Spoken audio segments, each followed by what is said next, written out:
We're gonna read an article from my favorite online periodical, which, of course, is The Federalist. For those of you who are uninitiated, The Federalist is a well-known fasci right-wing American hyper-conservative news and opinion piece outlet that can be found online. And everything on here is pure fucking gold. Just absolute Pulitzer level shit. Like, you can have so many hours of just pure joy going through this. It's just a bunch of pasty, snobby members of the ruling class going through existential panic over left-wing ideas that they don't understand, and they're just so scared. They're so scared. Woo. Spectre is haunting America. This is by somebody named John Andrews, published on July 7th of 2020. And the title is, "If we don't stop it, Marxism will annihilate the American way of life." You know, that is the goal. I hope they don't stop us. It'd be kind of nice. If we're inclined to glide past the Marxist fingerprints all over America's current turmoil, assuming its ideas will flare up for a while and then burn out, we're not paying attention. I love how he makes us sound like 8 times more badass than we really are, as if the American left hasn't just been sitting on its ass for the last several decades. Alright, let's get into the meat of the article. American institutions have stoked the coals of Karl Marx's destructive ideology, fanning its flames until his notions have consumed our cultural pillars. Far from being forgotten and irrelevant, Marx's ideas pervade key institutions, from universities and schools, to mass media and popular entertainment, to major corporations in medicine, to the arts and sciences. They have even seeped into many churches and seminaries. Of course, they also define the Democratic Party. Joe Biden and Nancy Pelosi, no less than Bernie Sanders and Barack Obama. Oh god.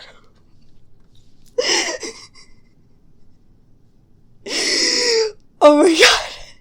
Barack Obama. I don't mean such clunky ideas from Das Kapital as the dictatorship of the proletariat, the labor theory of value, or the withering away of the state. No, we're talking about the substratum of assumptions about how the world works, underlying those discredited notions from bygone days. The reason Marxism hasn't gone away is because the working class hasn't gone away. So, if you have lots of wage laborers all working in the same place, and they hate it, and their life sucks because they're working class and they're poor, you know, they're gonna want to rebel. And even if Marxism were to go away, the ideology of working class rebellion isn't gonna go away until the working class goes away. And I hope the reason that the working class does eventually go away is because we take power and abolish ourselves as a class. But let's be real, what's probably gonna happen is these rich assholes are just gonna replace us all with robots and let us starve. The poisoned root of all of it is something called dialectical materialism. A concept Marx borrowed from Hegel. Okay, Hegel was not the first person to come up with dialectics. That was some, asshole Greek guy way back in the day.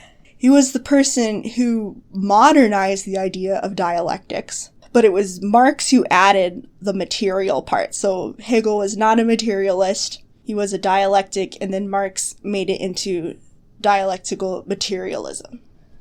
A concept Marx borrowed from Hegel that describes how material needs create social conflict. That's part of it. You're thinking of historical materialism, which is part of material dialectics, or dialectical materialism. The two men saw the material world, not both of them, just Marx, saw the material world as distinct and independent from the spirit and the mind, and maintained that attempting to combine the material and immaterial bred inconsistencies. I think he's heard about, like, the idea of contradictions, and he's trying to map that onto what he thinks it is, but that is not where contradictions come from. They come from the material world itself, and the immaterial world does not exist. For our purposes here, suffice it to say the materialism part disallows all things spiritual, and the dialectical part disallows all things fixed or permanent or unchanging. It's not that it disallows it, it's just that those things don't exist. There's nothing in the world that is immaterial, and there's nothing in the world that's unchanging. The tooth fairy's not real, Santa Claus isn't real, your dog Pickles was not sent to live on the farm, and everything changes, and the immaterial world doesn't exist. Also, the troops are not fighting for your freedom. That's another thing that you need to know now that you're a big boy or big girl. But... So we're left with nothing. I'm gonna drop the voice. It's starting to hurt my throat. So we're left with nothing but atoms in endless flux, physical forces violently colliding in a grim world where might makes right and brutal will reigns supreme. Obviously, Marxists don't really believe that might makes right, because if we did, we would be totally okay with social Darwinist ideas such as meritocracy and brutal will reigns supreme, if that sounds like the radical autonomous zone in Seattle. It's no coincidence. Oh my god. Granted, I don't know what goes on in Chop or Chaz or whatever, if it's even still there, but I don't know. I think he's an old boomer who just gets kind of freaked out at the idea of poor people not being afraid anymore. Oh no, the filthy poors have it in their head that they're real people. What are we gonna do? Call in the troops. Cultural Marxism, oh my god. Cultural Marxism is increasingly defining the worldview within which all debates and decision-making take place, even for most of those who rightly fear and despise Marx. This philosophy is on an accelerating trajectory to deconstructing the American way of life from top to bottom, leaving no sphere of our daily lives untouched. I mean, yeah, that is kind of the goal, is to change every sphere of our lives, but I don't think he knows what left-wing populism is if he thinks it's top to bottom. Okay, so I've been thinking about these people, and these conservatives, they simultaneously fear revolts from below. Like, they're terrified of black people, they're terrified of working class rebellion, they're terrified of immigrants, anybody who has a little bit less power than them. But they're also terrified of some vague entity that is above them. And it's often undefined as what that is. Some people call it the globalists or the lizard people. So that those two fears simultaneously, probably it manifests itself best in, like, the fear of the Jews. So, like, you have these anti-Semites who are afraid of people who have less power than them, an ethnic minority, but they're also afraid of people who have more power than them, people with money, people with influence. And so they've mushed those ideas together in their head. And so Leon Trotsky, in his book Fascism, What It Is and How to Fight It, he talks about this group of people who we might call the petty bourgeoisie, which is a generic term for, we might call them the middle class, but it's more accurate perhaps to call them like small business owners or small-time landlords, people who have a little bit of capital, but they're not like the ruling class really, and they're kind of like stuck in this void, this uncomfortable middle. So they're bourgeois, but they're not rich. And they're working class, but they're not proletarian. So a small business owner, basically. And the problem that the petty bourgeoisie have is that they themselves suffer oppression from, the big capitalists, from the big bourgeoisie, who can the bank can come and repossess their house or their business. The economy can shift and their whole world can be swept out from under their feet. But they also fear rebellion from below, so if you're a small business owner, you don't want your workers rebelling against you or unionizing. You have some power and they're afraid of losing it, but they also don't have enough power that they're not afraid of the big guys. And so the fascists in 20th century Germany, they built this populist movement from this petty bourgeoisie. It was after this wave of attempted revolutions swept Europe, and all of them failed except for the Russian Revolution. And so there was a panic from the petty bourgeoisie, because they're afraid of all of the working class people rising up, but they're also going through periods of economic crisis, with the Great Depression and all sorts of other stressors that are going on from the poor recovery from the First World War. So the left was unable to succeed and unable to provide them with any solutions to their problems because the left got crushed. But at the same time, the petty bourgeoisie is afraid of the left, afraid of the working class. So the Nazis and the fascists came in with this populist movement stoking the fears of the petty bourgeoisie, of both the upper class and the lower class. And all of these populist movements, they were completely and totally astroturfed. Big business really did fund the rise of fascism in Europe. Because as soon as the fascists got into power, what did they do? They smashed the labor unions. They increased the length of the working week, cut wages, got rid of pretty much all workers' rights, including, and most especially, the right to organize. And so, if we bring this back to the 21st century, we can see this here. That fear, that existential dilemma of the petty bourgeoisie from both the bottom and the top, it runs through all of modern conservative politics. That's how you can have people who, want the cops to smash up working class urban neighborhoods, but at the same time have Gadsden Don't Tread on Me flags all over. They're afraid of the government, but they also want the government to smash those who are lower than them because they're stuck in the middle. Usually those are people who have a little bit more money and power. And if they are working class, they're usually white. In America, white people sort of were given special privileges, which was designed to get them to side more with the ruling class against their black neighbors. And so white working class people themselves are they kind of have this sense of being stuck in the middle, but also it's just brainwashing too. And we can see it in the article. He's talking about how, he's terrified of the Marxists, he's terrified of the uprisings that we see in these cities, but he's convinced, the author of this article, he's convinced that it's coming from the top down, and he keeps talking about, the institutions of power, the universities and the film and the whatever else he says here, people who he perceives as having a lot of power in society. He thinks it's coming from people who are very explicitly members of the ruling class, like Joe Biden and Nancy Pelosi, even though himself, I think it said somewhere that he himself was once a senator, so he himself would be part of the ruling class. But that's my little psychoanalysis of conservative politics.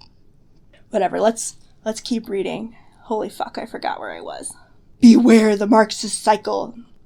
Its destructive agenda takes three main forms. Marxism dehumanizes all persons, demoralizes all relationships, and decivilizes all institutions. Oh my god. Dehumanizing all persons. No one is anything more than his or her DNA and appearance, plus whatever animal instinct he happens to feel at a given time. From this comes identity politics, racial and sexual polarization, group victimhood, and group guilt. What? This logically results in the demoralizing of relations. Like, what the fuck is this guy talking about? But, group victimhood and group guilt.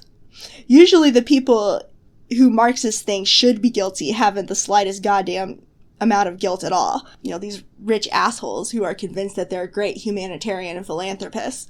But the whole, like, white guilt thing, we're not into that, you know? Nobody's asking you to apologize for being white. That's a straw man. It's not the fault of the majority group or the privileged group as a whole. It's the fault of the ruling class who is using those identities to divide us. So unlearning your own racist or sexist biases that you have been trained in due to being exposed to propaganda your whole life, that's part of your own liberation just as much as it's part of the liberation for other people. Demoralizing all relationships, since individuals are mere meat in motion. Oh my god. Raise your hand if you're meat in motion. That's a good band name. And existence is mere randomness. Morality, as all the world religions have known it, is gone. Well, okay, we would agree that religious morality is gross, but that's because religious morality was designed as propaganda to enforce the rule of the ruling class. For example, in feudal medieval Europe, the job of the Catholic Church was pretty much to enforce and maintain feudalism. And, you know, this very authoritarian, obey or you'll go to hell sort of mindset. And one of the most necessary things for the destruction of feudalism was the Protestant Reformation. No two people can interact on the basis of objective right and wrong. I mean, I would say there is such a thing as objective right and wrong. What is right is for there to be equality and prosperity for all people. What's right or good is instead the mere product of quantitative mass. What? How many persons want it? That is times qualitative intensity, how much emotion they express. So, the greatest amount of happiness for the greatest amount of people? I mean, that sounds fine to me. Dignity, property, marital and family ties, marketplace exchanges, contracts and promises, tradition and heritage, vulnerability, duty, love, and life itself all go to zero. First of all, what is that? Like, what kind of sentence is that to say that all things go to zero? Like, that's just a strange word choice. It sounds like when I'm stressed out and tired at the end of a long shift and my boss asks me a question that I can't answer. That was like, it all goes to zero. Jesus H. Christ. I mean, a lot of the stuff that he is listing is indeed trash. Those are all things that enforce the power of class-based society, and we don't necessarily need to be having them. And the other stuff that he lists is just empty buzzwords. Decivilizing all institutions. People and relationships having thus been zeroed out. Again, strange word choice. Institutions of whatever sort, including communities or nations, obviously cannot stand either. An institution is but an agreement or an understanding entered into by people meant to outlive them and endure through time, all of which is viewed as absurd and dissolves under the acid of dialectical materialism. All bets are off.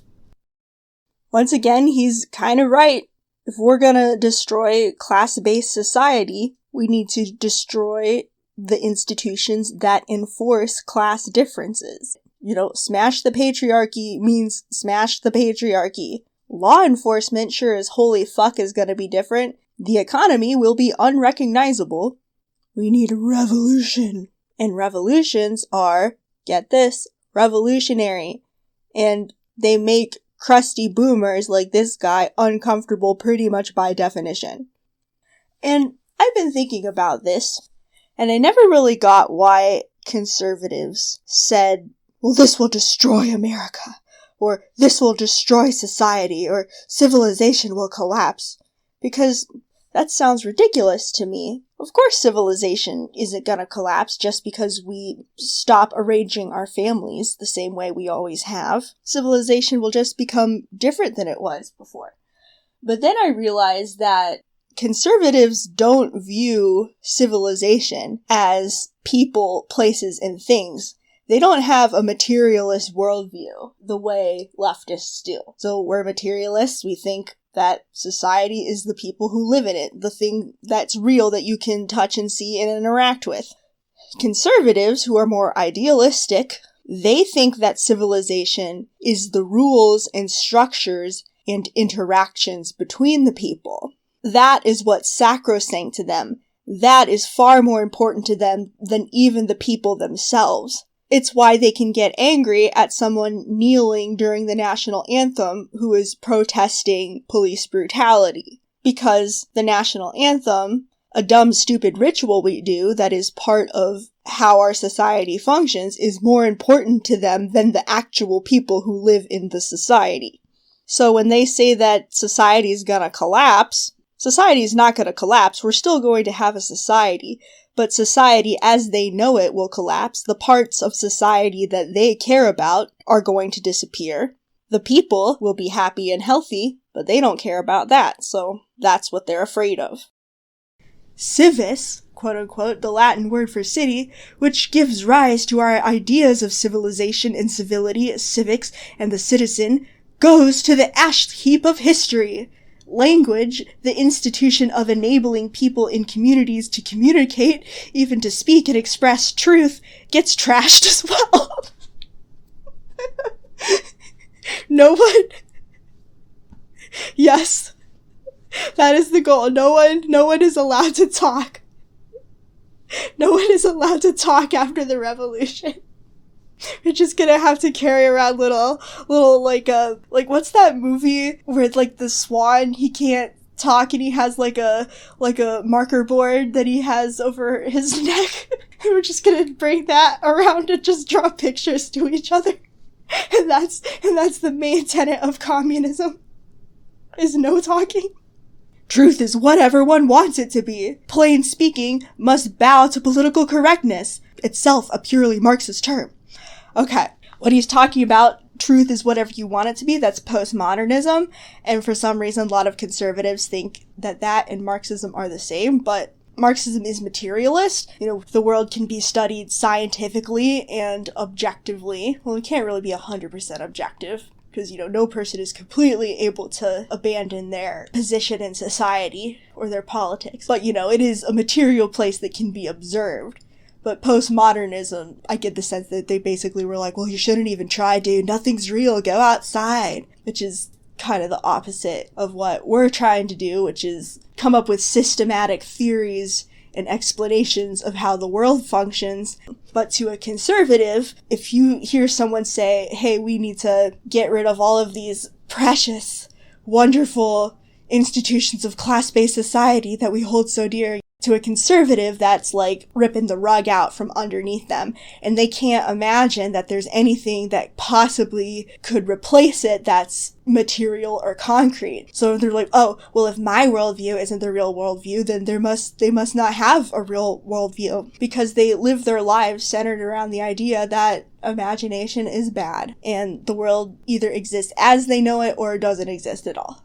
Plain speaking must bow to political correctness. What does that even mean? Which is purely a Marxist term. That is a true story, actually. He's right there. It was communists who came up with the term political correctness, because it was in the 60s or 50s or something when Soviet Russia was getting on its bullshit, and there were all these arguments among Marxists in the rest of the world of whether or not to continue supporting the Soviet Union. And obviously the Trotskyists were like, yeah, fuck those guys.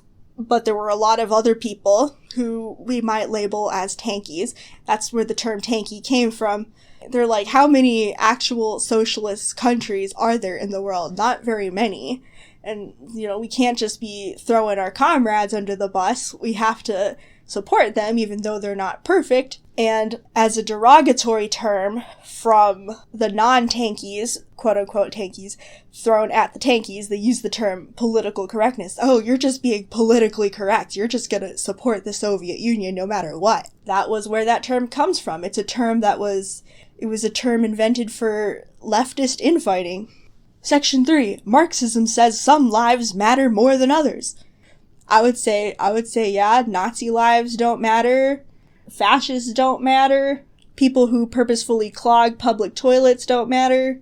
It bears repeating that life is devalued to zero under this nightmare of deconstruction America is now experiencing. Life is devalued to zero.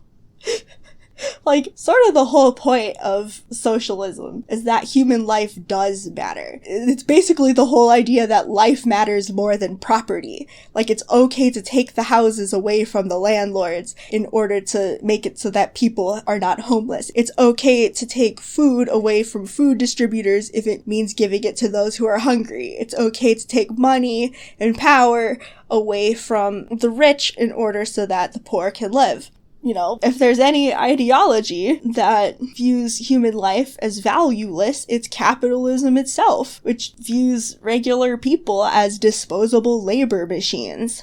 I'm sorry to tell you this, kids, but your boss would throw you into a wood chipper if they thought they could get away with it and it would save them $10 in operating cost.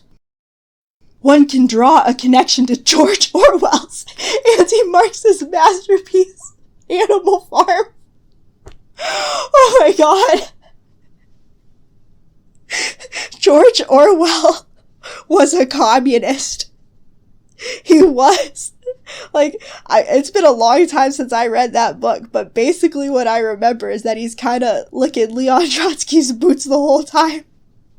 Because I think Leon Trotsky was supposed to be the nice piggy. Like, he was a commie, dude. Like, he went and fought with the Republicans in the Spanish Civil War. Or maybe he was an anarchist. He was a leftist of some sort. Now, granted, he wasn't a very good one. He did actually snitch on some commies to the British police because they were Stalinists. And, you know, I don't particularly care for the Stalinists, but that's only ideology. That's an inter-left sort of thing, you know? That's something that you deal with after the revolution. You don't fucking turn your comrades over to the cops. Like, seriously, because, you know, Joseph Stalin was killing and torturing and being all up on his bullshit, but what were the Stalinists doing out in England and the rest of the world? They were running trade unions. They were organizing anti-imperialist and anti-racist movements. All animals are equal, says Napoleon the pig reassuringly. It's just that some animals are more equal than others. Okay, so he's blatantly misrepresenting that quote, because remember, in the beginning of the story, the whole thing about all animals being equal, it was a good thing that the animals were doing. The problem was not that the animals were going around demanding equality. The problem was the pigs, the rising bureaucratic ruling class, was taking that language and co-opting it for their own purpose. The same way capitalists nowadays take the language of the bourgeois revolutions and liberalism, you know, freedom, equality, opportunity, and use that to justify their role as capitalists today. And Animal Farm is not an anti-communist book. It's about how movements can be co-opted by malicious actors. In the same way, we're now being told that some lives matter more than others by the leaders of a mass movement de-civilizing our cities and seeking to incite a race war. Oh god, there's like 8 levels of dog whistles in there. Okay, so he's saying some lives matter more than others. He's a direct dog whistle to Black Lives Matter. He's deliberately misunderstanding to say, oh, they think black lives are more important. And he's talking about de-civilizing, which is, you know, I don't know if I have to explain why that is the dog whistle, because he's this pasty white guy seeing black people take to the streets and assert their demand to be treated humanely, and that to him is the end of civilization. Because, you know, there's all these stereotypes about black people being uncivilized and seeking to incite a race war. No, we're not trying to start a race war. Like, why do they think that, like, Black Lives Matter or this anti-racism is an anti-white movement? Because if it was anti-white, why the flying fuck are there so many white people out on the street too? Like, where's he getting this idea? I know where he's getting it. He, as a member of the ruling class, feels threatened seeing the filthy poors go out and assert their humanity, and so he feels like they are attacking him for his whiteness. But we Marxists are not trying to start a race war. We're trying to start a class war, and we didn't start the class war. It's already started, and it's been going on since civilization itself started. We didn't start no class war, but we're sure as fuck gonna end it. It shouldn't surprise us that one of these leaders has bluntly and proudly said on camera, "We are trained Marxist." Hearing that, do we shrug and make excuses for her, since, after all, a lot of pain can accompany being black in this country? I think he's talking about how one of the leaders of the Black Lives Matter organization was a Marxist. I don't know the details of that. Okay, don't you think it's a little bit funny that people who very clearly have faced oppression are able to identify so strongly with Marxist rhetoric and Marxist theory?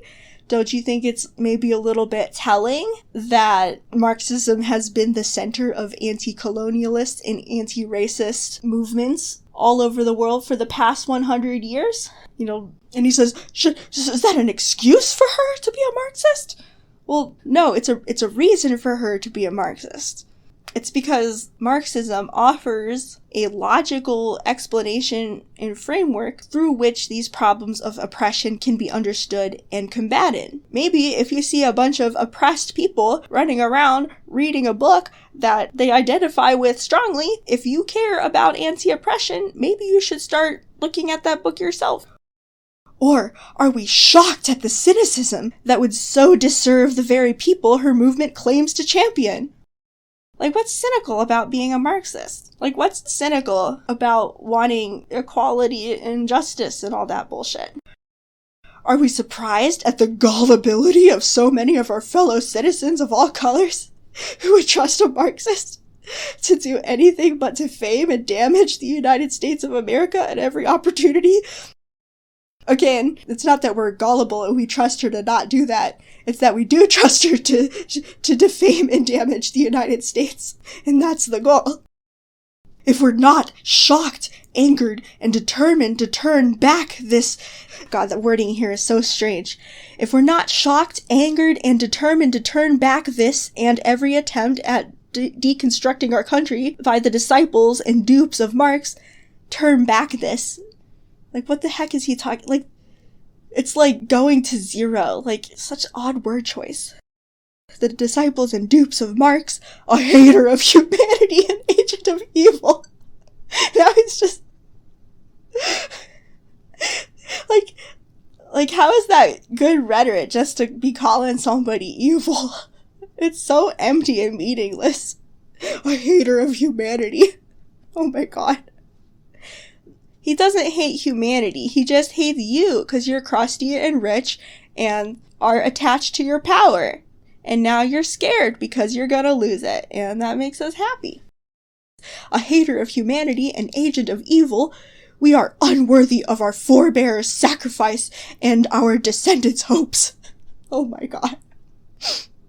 If we're inclined to glide past the Marxist fingerprints all over America's current turmoil, chalking it up to wokeness, or cancel culture, or the left, or some other vague fad we assume will flare up for a while and then burn out, we're not paying attention.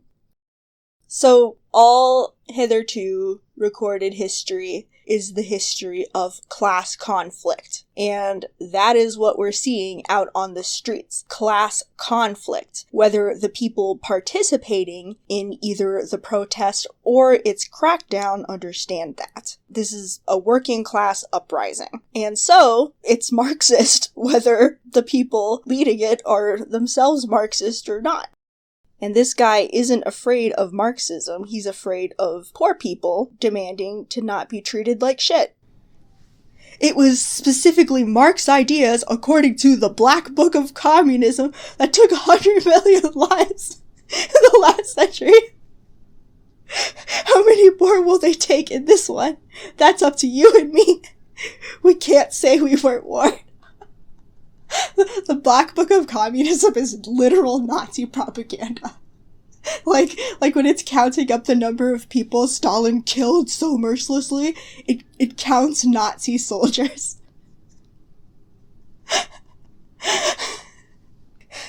Like it's literal Nazi propaganda. The Black Book of Communism. I'm gonna link to a video that debunks that. John Andrews is a former president of the Colorado Senate, former vice president of Colorado Christian University, and the editor of BackboneAmerica.net. Jesus fucking Christ. Fucking reactionaries, man. He's so scared. This guy's so scared. He is shook. Is that what people say? He is shook, he is shaken, he is discombobulated.